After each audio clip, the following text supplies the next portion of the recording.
कुछ पेशेंट्स में जिनमें स्फिंक्टर या फिर मसल जो लैट्रिन को कंट्रोल करती है उसके अंदर ही ट्यूमर अगर गया होता है तो हमारे लिए पॉसिबल नहीं रहता, क्योंकि देखिए सबसे पहले इम्पॉर्टेंट है पेशेंट की लाइफ, उसके बाद स्टोमा की सेकेंडरी आती है कि स्टोमा लग रहा है या नहीं लग रहा। रोबोटिक सर्जरी सबसे एडवांस्ड फॉर्म ऑफ टेक्नोलॉजी है जिससे कि हम सर्जरीज परफॉर्म कर सकते हैं। फोर्टिस हॉस्पिटल मोहाली में सबसे आधुनिक रोबोट अवेलेबल है जिसको कि intuitive da Vinci XI robot बोलते हैं। इसके एडवांटेजेस क्या हैं सुनिए। इसमें सर्जन्स को पहली बात तो 3D विजन मिलता है। पेशेंट अपना ट्रीटमेंट कंप्लीट ही नहीं करते हैं, वो बीच में छोड़ देते हैं, कीमो रेडिएशन लेके बीच में छोड़ देते हैं। उससे क्या होता है, उनको नुकसान होता है, बाद में उनकी बीमारी वापस आती है। 4 आर्म्स हैं, ये 4 आर्म्स पेशेंट के ऊपर ऐसे लग जाती हैं। ये विजन कार्ट है, यहाँ पे एक देखिए स्क्रीन है टीवी जैसा, इसके ऊपर हमें दिखता है कि हम सर्जरी क्या कर रहे हैं। जो आपका असिस्टेंट होगा उसको दिखेगा और यहाँ पर बैठ के सर्जन सर्जरी करता है। इसके पास हाथ के कंट्रोल है, पाँव के कंट्रोल है। कुछ लोग ये भी सोचते हैं कि रोबोटिक सर्जरी का नाम है तो रोबोट सर्जरी कर रहा है, ऐसा नहीं है बिल्कुल भी, ये मिथ है बहुत बड़ा। सर्जन ही कंट्रोल कर रहा है उसको, इसमें कोई आर्टिफिशियल इंटेलिजेंस नहीं है, कुछ नहीं है। सर्जन ही सर्जरी कर रहा है, वो बस एक बेटर वे ऑफ सर्जरी करना है। ਪੰਜਾਬ ਦੇ ਮਾਲਵਾ ਰੀਜਨ ਨੂੰ ਮਾਲਵਾ ਕੈਂਸਰ ਦੇ ਨਾਲ ਜਾਣਿਆ ਜਾਂਦਾ ਹੈ, ਕੈਂਸਰ ਬੈਲਟ ਦੇ ਨਾਲ ਜਾਣਿਆ ਜਾਂਦਾ ਹੈ ਅਤੇ ਅੱਜ ਮਾਲਵਾ ਦੇ ਬਠਿੰਡਾ ਸ਼ਹਿਰ ਵਿਖੇ ਹਸਪੀਟਲ ਜੋ ਹੈ ਫੋਰਟਿਸ ਹਸਪੀਟਲ, ਉੱਥੋਂ ਦੇ ਮਾਹਰ ਡਾਕਟਰ ਆਏ ਨੇ, ਡਾਕਟਰ ਜਿਤੇਂਦਰ ਰੋਹਿਲਾ ਜੋ ਕਿ consultant surgical oncology and robotic surgeon ਹਨ ਫੋਰਟਿਸ ਮੋਹਾਲੀ ਤੋਂ।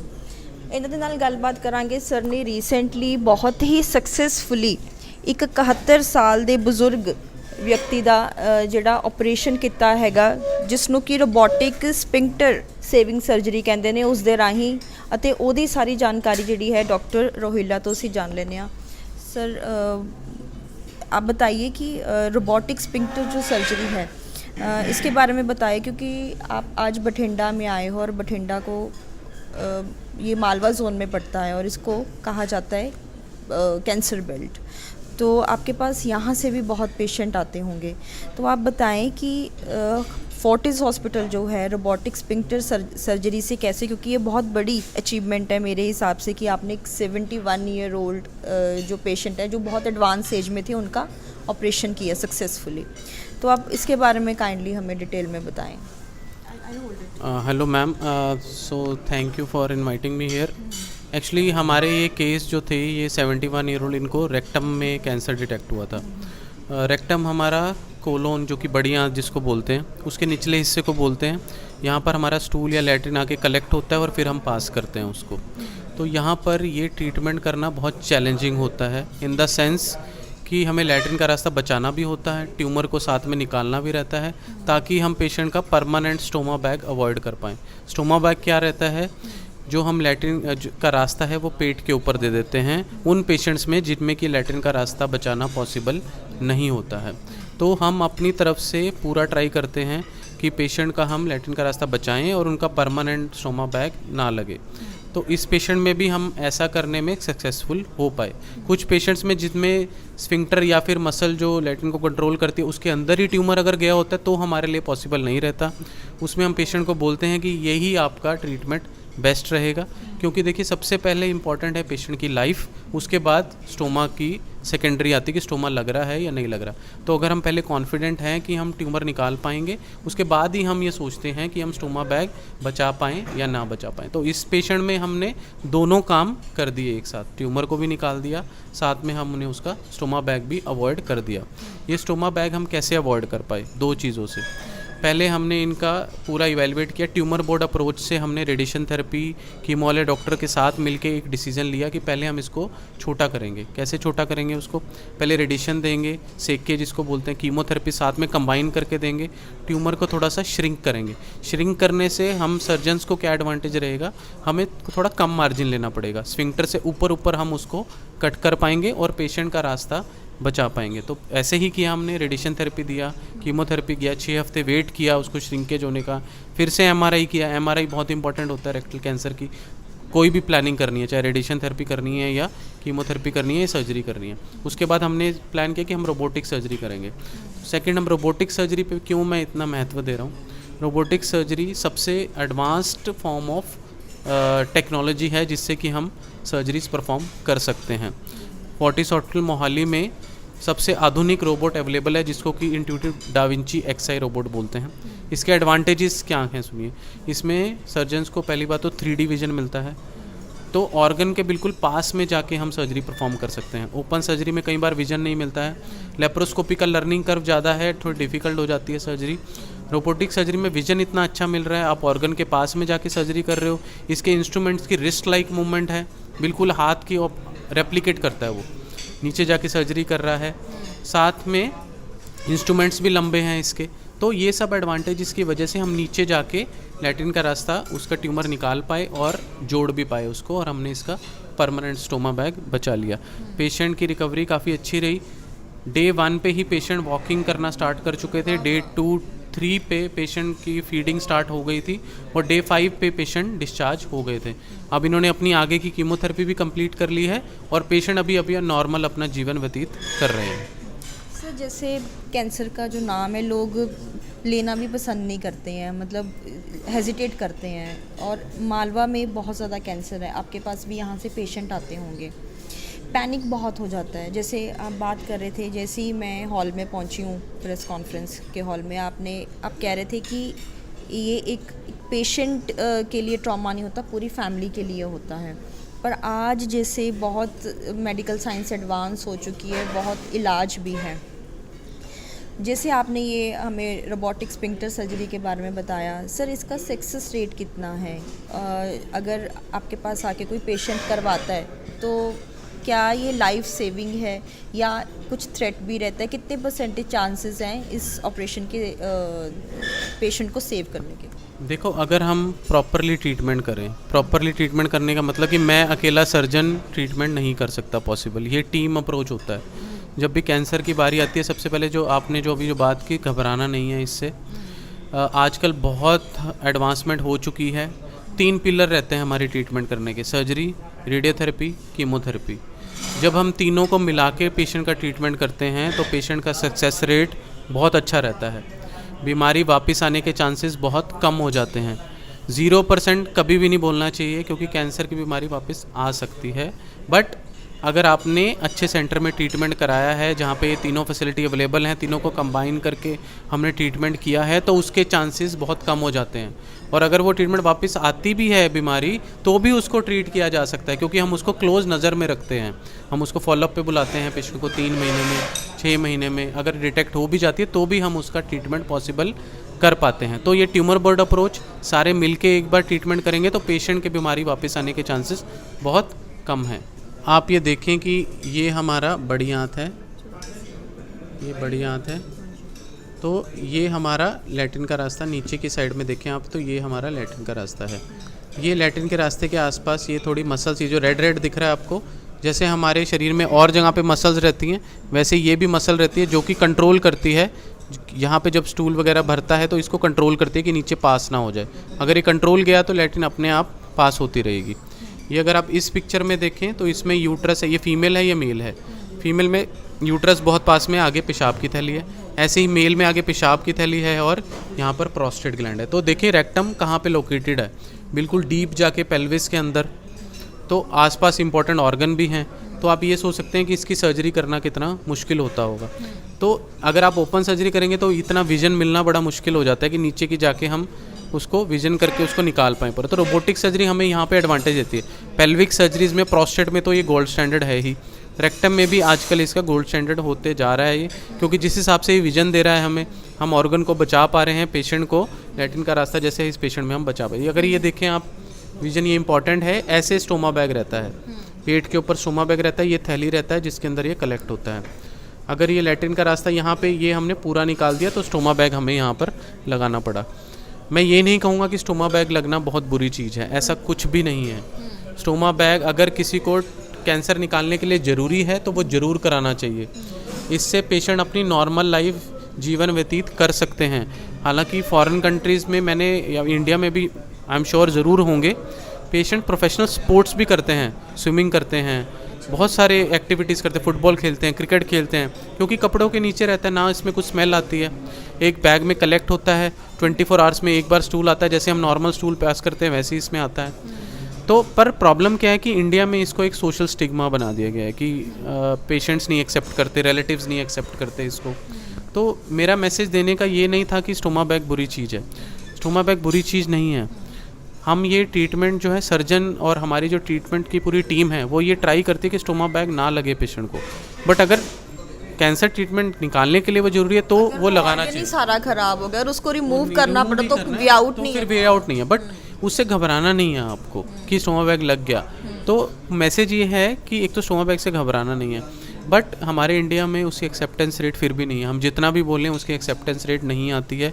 पेशेंट अपना ट्रीटमेंट डिफ़ॉल्ट कर देते हैं, पेशेंट अपना ट्रीटमेंट कंप्लीट ही नहीं करते हैं, वो बीच में छोड़ देते हैं, कीमो रेडिएशन लेके बीच में छोड़ देते हैं। उससे क्या होता है, उनको नुकसान होता है, बाद में उनकी बीमारी वापस आती है। वापस सिर्फ वहाँ पर नहीं आएगी, हो सकता है लंग्स में आ जाए, लिवर में आ जाए, फिर हम कुछ नहीं कर सकते, हम सिर्फ उसको थोड़ी कीमोथेरेपी देके उसकी लाइफ सिर्फ प्रोलॉन्ग कर सकते हैं। बल्कि जब हम सर्जरी करते हैं तो हम उसको क्योर की तरफ सोच रहे हैं कि हमने पूरा जड़ से उसको निकाल दिया, वापस आने की बीमारी के चांसेस उस लेवल में बहुत कम होते हैं। तो हम अपनी तरफ से ये ट्राई कर रहे हैं, बहुत आधुनिकताएं आ गई हैं सर्जिकल ट्रीटमेंट में। जैसे आपने देखा, हम मेजॉरिटी ऑफ द पेशेंट्स में ट्राई करते हैं कि हम स्टोमा बैग बचा लें उनका, और हम हद तक मेजॉरिटी टाइम्स हम उसमें सक्सेसफुल भी रहते हैं। कुछ परसेंट होता है 10-1% जिसमें हम नहीं कर पाते, उसमें हमने करना पड़ता है, बट हम अपनी तरफ से पूरा एक ट्राई करते हैं। आगे मैं आपको एक थोड़ा रोबोटिक सर्जरी के बारे में बता देता हूँ थोड़ा। ये हमारा रोबोटिक सर्जरी रहता है। अगर आप देखें, इसके 3 पार्ट हैं। ये है, अगर इसमें देखें 4 आर्म्स हैं, ये 4 आर्म्स पेशेंट के ऊपर ऐसे लग जाती हैं। ये विजन कार्ट है, यहाँ पे एक देखिए स्क्रीन है टीवी जैसा, इसके ऊपर हमें दिखता है कि हम सर्जरी क्या कर रहे हैं, जो आपका असिस्टेंट होगा उसको दिखेगा, और यहाँ पर बैठ के सर्जन सर्जरी करता है। इसके पास हाथ के कंट्रोल है, पाँव के कंट्रोल है। ये देखिए, ये हाथ के कंट्रोल जैसे ऐसे मूव होता है, ये एंडो रिस्ट लाइक मूवमेंट है इसका, और यहाँ से हमारे 3D विजन आ रही है। ये ऐसा सेटअप रहता है कुछ छोटे का। यहाँ पे सर्जन बैठ के सर्जरी कर रहा है, ये आर्म्स देखो पेशेंट की बॉडी पे लगे हैं, और यहाँ से हमारा असिस्टेंट हमारे आर्म्स के जो इंस्ट्रूमेंट वगैरह हैं वो चेंज कर रहा है। तो ये भी मैसेज देना चाहूँगा कि कुछ लोग ये भी सोचते हैं कि रोबोटिक सर्जरी का नाम है तो रोबोट सर्जरी कर रहा है, ऐसा नहीं है बिल्कुल भी। ये मिथ है बहुत बड़ा, सर्जन ही कंट्रोल कर रहा है उसको, इसमें कोई आर्टिफिशियल इंटेलिजेंस नहीं है, कुछ नहीं है। सर्जन ही सर्जरी कर रहा है, वो बस एक बेटर वे ऑफ सर्जरी करना है। ऐसा नहीं कि सर्जरी कुछ डिफरेंट हो रही है, ये बेटर वे ऑफ सर्जरी करना है। ये जो मशीन्स है आपने हमें सारी दिखाई हैं, ये कहाँ से, मतलब आपके हॉस्पिटल में क्या ये इंपोर्टेड मशीन्स हैं बाहर से? बेसिक हाँ, तो इम्पोर्टेड ही, ये फॉरेन कंपनीज ही हैं जिन्होंने रोबो को, इंट्यूटिव करके कंपनी रहते हैं जो रोबोट बनाती है। कीमत क्या है? आई एम नॉट श्योर, ये मैनेजमेंट से मेरे को पूछना पड़ेगा, बट होती काफ़ी महंगी हैं ये मशीनें, हर जगह अवेलेबल नहीं है। बट आजकल काफ़ी इंडियन रोबोट्स भी आ रहे हैं जिनकी हो सकता है कॉस्ट काफ़ी कम हो जाएगी, तो हो सकता है वो ईजिली अवेलेबल हो हर हॉस्पिटल्स में। अभी फ़िलहाल इस रीजन में फोर्टिस मोहाली के अलावा 1-2 और हॉस्पिटल्स हैं जिसमें ये अवेलेबल है, बट इस रीजन में, पंजाब रीजन में, ये हमारे पास ये लेटेस्ट डाविंची XI रोबोट। तो इसका मैं थोड़ा सा आपको, ठीक है। स्टोमा बैग की बात करी आपने, तो उसका कितने टाइम के लिए मतलब वो चलता है? कोई उसकी हम लाइफ की बात करें, कोई चेंज करवाना पड़ता है, कितने टाइम के बाद चेंज करवाना पड़ता है, या एक ही बैग से जो है वो सर्वाइवल सही रहता है? देखिए मैम, स्टोमा बैग एक तो टेम्परेरी होता है, एक परमानेंट होता है। टेम्परेरी कई बार हमें क्या करते हैं, जो हम रास्ता जोड़ते हैं उस केस में हम उस रास्ते को सेव करने के लिए फॉर द टाइम बिंग, ताकि लैट्रिन वहाँ ना आ जाए, उसको लीकेज ना करे, तो हम देते हैं वो टेम्परेरी। तो जब ट्रीटमेंट कंप्लीट हो जाती है तो उसको बंद किया जाता है। परमानेंट स्टोमा वो होता है जिसमें लैट्रिन का रास्ता पूरा निकाल दिया जाता है। उसमें स्टोमा बैग का, ऐसे भी कोई स्टोमा बैग आते हैं जिनको हफ्ते भर में कोई एक बार चेंज करना पड़ गया, महीने भर में या 15 दिन में। कुछ ऐसे आते हैं जिसमें पूरा स्टोमा बैग नहीं, सिर्फ एक बेल्ट टाइप की लग जाती है। बहुत सारे ऐसे अपरेटस आते हैं जिसके अंदर पेशेंट को डेली कुछ करने की ज़रूरत नहीं होती है। और एक और चीज़ होती है जिसको बोलते हैं इरिगेशन, रेक्टल इरिगेशन, जिसमें कि पेशेंट सुबह पाइप डाल के उस स्टोमा के अंदर पूरा अपना आंत को क्लीन कर लेता है। उसके बाद ही कैन बी श्योर कि अगले 24 आवर्स तक उसमें कुछ आएगा ही नहीं, तो अपने नॉर्मल एक्टिविटीज़ करेगा। बैग को चाहे बैग लगाए भी ना, उस पर कुछ नहीं आएगा उसके ऊपर, ठीक है। तो ऐसे बहुत सारी लाइफस्टाइल की आपने बात की, कुछ ऐसे फूड प्रोडक्ट्स हैं जो आपको नहीं कंज्यूम करने के, जिससे गैस ज़्यादा बनती है, ये सब बनती है, वो तो एनीवेज न्यूट्रिशनिस्ट हैं, डाइटिशियन है, स्टोमा क्लिनिक नर्स हैं, बहुत सारा सपोर्ट स्टाफ रहता है। हमारे स्टोमा के जो बहुत सारे पेशेंट हैं उनका एक सपोर्ट ग्रुप भी रहता है, वो आपस में मिलकर अपने इश्यूज डिस्कस करते हैं। ऐसी बहुत सारी सोसाइटीज़ भी बनी हैं जो इनको हेल्प करती हैं स्टोमा बैग ईजिली अवेलेबल कराने के लिए। तो कुछ पेशेंट्स में काफ़ी दिनों तक चल जाता है, जैसे जैसे वो यूज टू हो जाते हैं वो इसको एक्सेप्ट कर लेते हैं। वो वहीं तक ही रहता है जब तक वो करवाते नहीं। जब तक वो करवा लेते हैं तब वो बहुत अच्छा एक्सेप्टेंस रेट रहता है उनका, पर वो करवाते नहीं हैं। प्रॉब्लम ये है, बहुत पेशेंट डिफ़ॉल्ट करते हैं अपना ट्रीटमेंट। सर अब बात करते हैं, आपने सारा बता दिया कि क्या प्रोसीजर है सर्जरी का, है ना, और क्या इसका सक्सेस रेट है। अब बात है कि ये कैंसर के कौन से स्टेज पे हो सकती है सर्जरी, क्योंकि कहते हैं कि जैसे कई बार जो कैंसर है उसका बहुत लेट पता चलता है, तो कौन सी स्टेज तक ये सर्जरी पॉसिबल है? ये मैं बोलूँगा स्टेज 2 स्टेज 3 तक ठीक है। स्टेज 4 में यूजली कीमोथेरेपी का ही मेनली रोल रहता है। स्टेज 4 में अगर बहुत एक्सेप्शनल रिस्पांस आ जाए किसी को तो हम ये सर्जरी ऑफ़र कर सकते हैं। जैसे कई बार क्या होता है स्टेज 4 में भी रेक्टम में कैंसर है और सिर्फ लिवर में 1-2 गांठें हैं या लंग्स में 1-2 गांठें हैं, उसको हम फिर क्यूरेटिव मानते हैं। उसको हम कीमोथेरेपी देके दोनों चीज़ें निकाल देते हैं, लिवर के कुछ जो गठाने हैं और रेक्टम के गांठें हैं वो निकाल देते हैं। स्टेज 4 में सिलेक्टेड केसेस में मैं बोलूँगा, पर स्टेज 3 तक हम ये ट्रीटमेंट ऑफ़र पेशेंट को कर सकते हैं। सर अब बात आती है खर्चे की, क्योंकि फोर्टिस हॉस्पिटल एक प्राइवेट हॉस्पिटल है और बहुत ज़्यादा मतलब यहाँ पे जो एक्सपेंसिव ट्रीटमेंट रहता है, और अगर हम ऑन्कोलॉजी की बात करें ये तो नंबर 1 पे एक्सपेंसिव है। तो जो खर्चा है इस सर्जरी का पूरे ट्रीटमेंट का वो कितना रहेगा? देखिए खर्चे को हमें बहुत सारी चीज़ों के ऊपर डिपेंड करता है। पेशेंट का पहली बात तो स्टेज क्या रहता है पेशेंट का, उसको सिर्फ सर्जरी लगना है या कीमोथेरेपी भी लगना है, रेडिएशन थेरेपी भी लगना है या वो भी लगना है, ठीक है। तो इसमें पेशेंट का खर्चा ऑब्वियसली अगर आप गवर्नमेंट हॉस्पिटल से कंपेयर करेंगे तो ऑब्वियसली ज़्यादा रहेगा, ठीक है। पर पेशेंट के पास बहुत सारी चॉइसेस रहती हैं। आजकल गवर्नमेंट हॉस्पिटल्स भी काफ़ी बहुत सारे बन गए हैं, आस पास टाटा के हॉस्पिटल्स भी हैं, एम्स भी बहुत सारे खुल गए हैं। तो जहाँ पर भी पेशेंट को सूट बैठता है वहाँ पर उसको करवाना चाहिए।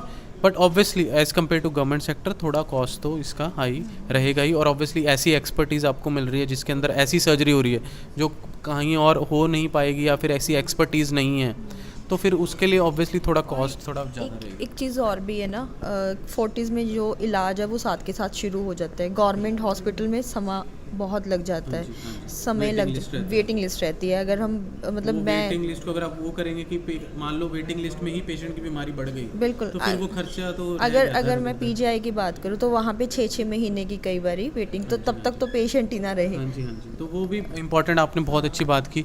प्लस एक और बात मैं आपको बताना चाहूँगा, जब एक ही रूफ के अंडर आपको सब फैसिलिटीज़ मिलती हैं, तो जब आप बाहर कहीं ट्रीटमेंट कराएंगे, मान लो कोई स्टैंड अलोन हॉस्पिटल है जहाँ पर सिर्फ सर्जरी अवेलेबल है या फिर सिर्फ कीमो अवेलेबल है या फिर रेडिएशन या फिर कुछ भी अवेलेबल नहीं है, पहले पेशेंट वहाँ पर सर्जरी कराएगा तो उसका खर्चा मान लो कम हो गया, फिर आप कहीं और हॉस्पिटल में जाएगा, फिर वहाँ पर देगा वो, फिर किसी और हॉस्पिटल में जाएगा वहाँ पर देगा। तो जब आप उस खर्चे को कंबाइन करेंगे ना तो वो उतना ही होगा, मे भी मुझे लगता है उससे ज़्यादा ही होगा, और ट्रीटमेंट भी अच्छा नहीं होगा। तो जब आप एक रूफ़ के अंडर ट्रीटमेंट देते हैं किसी को, एक रूफ़ मतलब वहीं पर एक ही कैंसर विंग के अंदर आपके कीमो वाले डॉक्टर भी हैं, रेडिएशन वाले डॉक्टर भी हैं, सर्जरी वाले डॉक्टर भी हैं, रेडियोलॉजी भी है, पैथोलॉजी भी है, सब कुछ एक रूफ़ के अंदर, पेट स्कैन भी है, एक ही रूफ़ के अंदर आप ट्रीटमेंट कर रहे हैं पेशेंट का। उसको ना तो ज़्यादा धक्के खाने हैं, ना चक्कर काटना है, ना वेटिंग लिस्ट है, पेशेंट तुरंत आके अपना ट्रीटमेंट स्टार्ट करवा सकते, इवन नेक्स्ट डे ट्रीटमेंट अपना पेशेंट स्टार्ट करा सकता है।